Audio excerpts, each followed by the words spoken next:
Quando se fala de Júlia não voltou ao Brasil, é muito engraçado o relato da morte de Júlia feito pelo Victor, filho dela.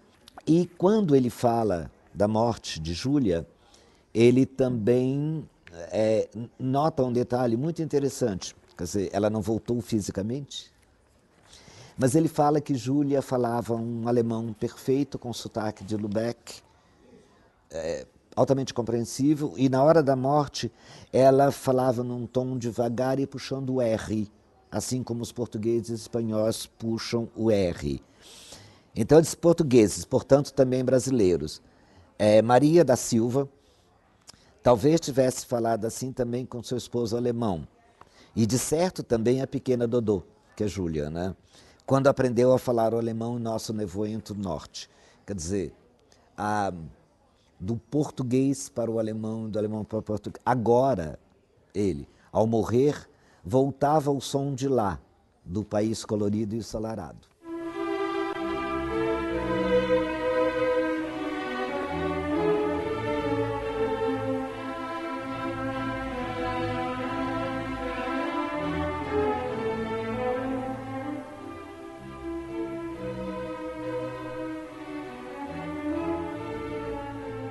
Ela nasceu em Paraty.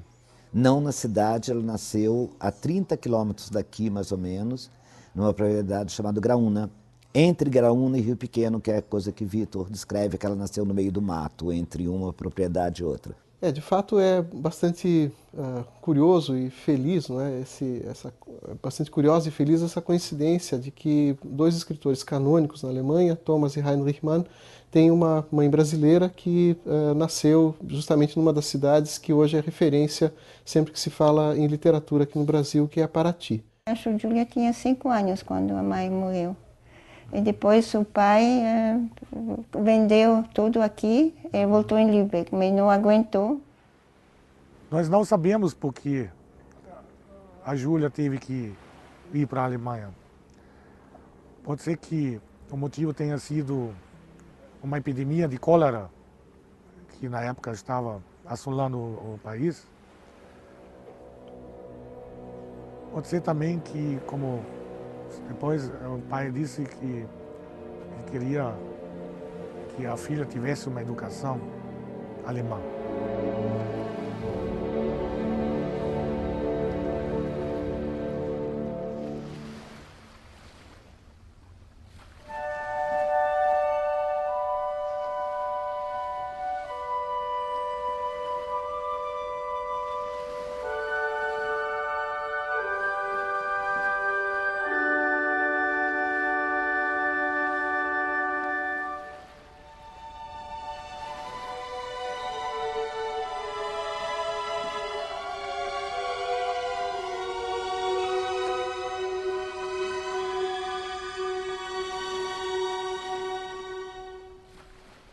Foi publicado em 97, ou logo em seguida, um livro chamado A Infância de Dodô. Mas eu acho que o alemão é Aus Dodô Kindheit. É isso? É. Na verdade, são poucas páginas em que ela descreve a infância dela no Brasil. Há um romance do Heinrich Mann que se chama Entre as Raças.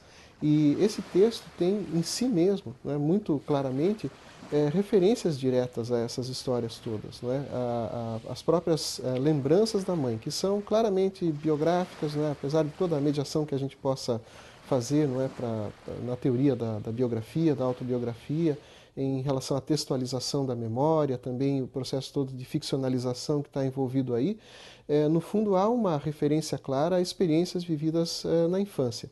E esse texto biográfico, portanto, autobiográfico, ele é incorporado textualmente, literalmente, pelo Heinrich Mann, né, naturalmente pelos processos de ficcionalização, né, uma nomeação diferente da personagem, alteração de vários detalhes.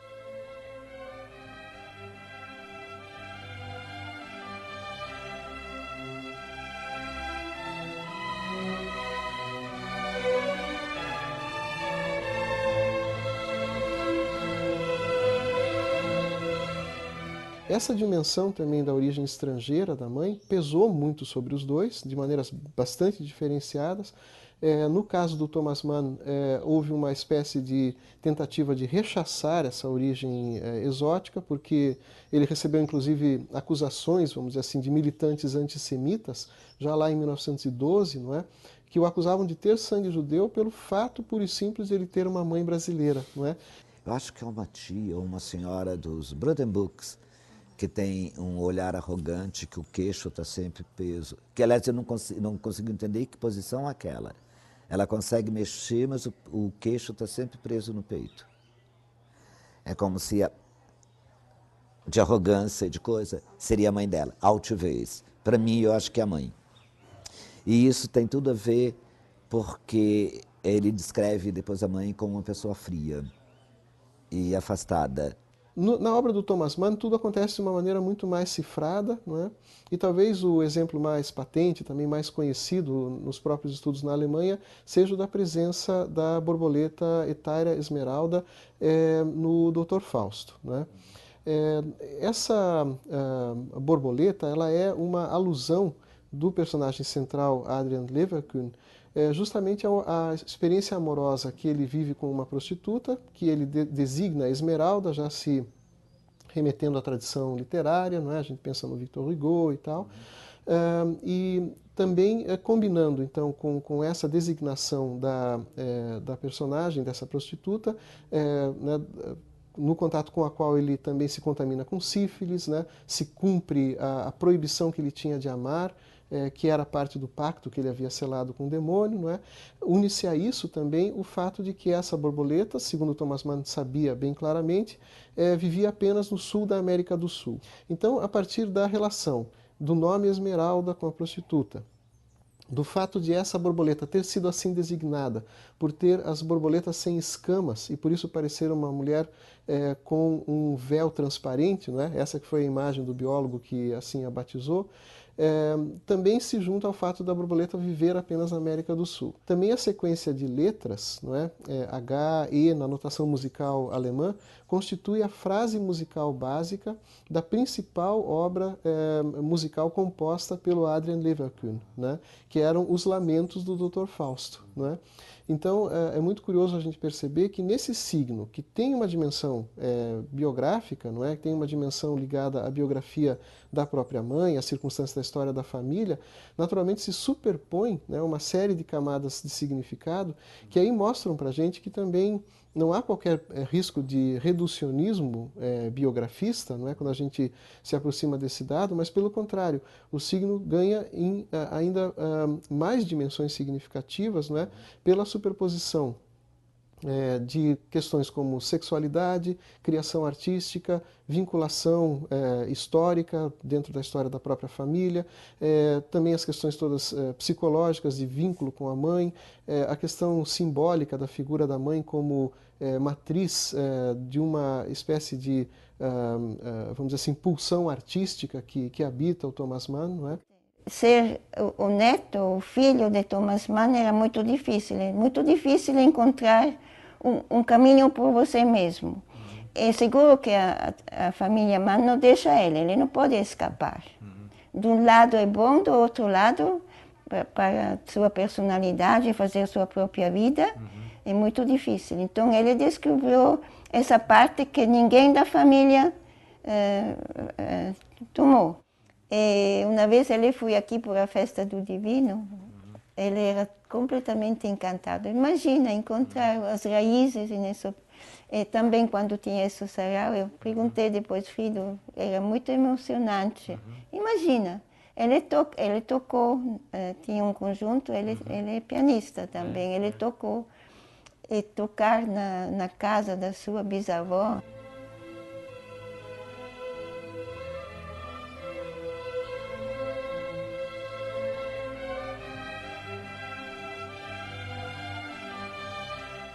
Eu fico imaginando o trauma de Júlia ao sair de Paraty, ao sair do Brasil. Ela sai de uma cidade pequena, de um povoado pequeno, que com muita facilidade brincar no rio, brincar no mato, conviver com pessoas e numa cidade católica, com festas religiosas o tempo inteiro, das quais ela participa, segundo diz, e ela ir para a Alemanha, uma língua estranha, um país estranho, sem sol, vamos dizer assim, que o clima muda bastante, e numa família protestante, uma família evangélica. Mas há, obviamente, na literatura Thomas Mann, toda uma discussão sobre o outro, sobre o estranho. E claro que os intérpretes sempre pensam na cultura latina, mediterrânea, quase sempre excluindo o Brasil. É também muito interessante para nós que estudamos essa questão perceber que a Julia Mann, no fundo, no processo de constituição, reconstituição de uma identidade própria, tenha passado por processos mentais, psíquicos, intelectuais mesmo, de reflexão sobre a noção da consciência identitária, né?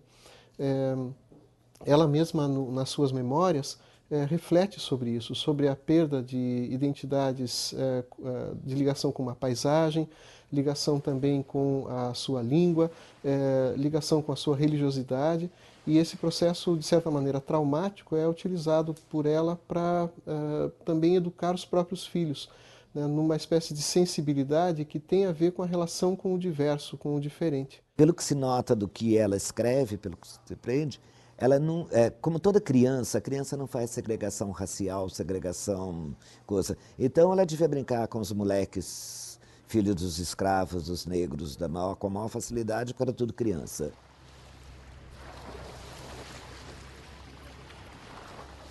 As fotos que a gente tem dela, vê que ela difere do alemão, ela tinha cabelos encaracolados, negros, devia ter os olhos negros também. Ela é bem portuguesa, vamos dizer assim, bem brasileira.